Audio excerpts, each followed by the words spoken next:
தலைநகர் சென்னையில் சட்டப்பேரவை கூட்டத்தொடர் நடைபெற்று வரக்கூடிய நிலையில் போக்குவரத்து துறை அமைச்சர் சிவசங்கர் பல்வேறு புதிய அறிவிப்புகளை வெளியிட்டுள்ளார்.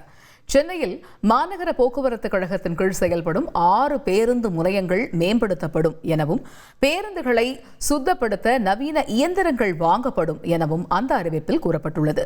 பணிமனை பணியாளர்களுக்கு என 100 ஒப்பனை அறைகள் மேம்படுத்தப்படும் என்றும், 50 பணிமனைகளின் உட்கட்டமைப்பு மேம்படுத்தப்படும் என்றும் அந்த அறிவிப்பில் தெரிவிக்கப்பட்டுள்ளது. மாநகர போக்குவரத்து கழகத்தின் சென்னையின் கீழ் செயல்படும் 6 பேருந்து முனையங்கள் செயல்படுத்தப்படும்.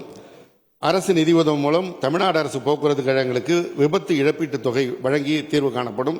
என கடந்த காலங்களில் அந்த இழப்பீடு வழங்குவதில் பல்வேறு பிரச்சனைகள் இருப்பதால் இன்றைக்கு அதற்கான நடவடிக்கை எடுக்கப்பட்டிருக்கிறது.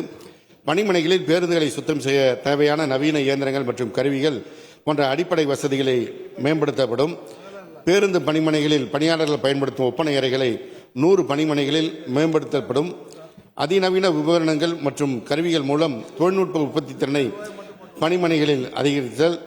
தமிழ்நாடு அரசு போக்குவரத்து கழகங்களில் 50 பேருந்து பணிமனைகளில் உள்கட்டமைப்பதை புதுப்பிப்பதற்கு 75 கோடி செலவு செய்யப்படும்.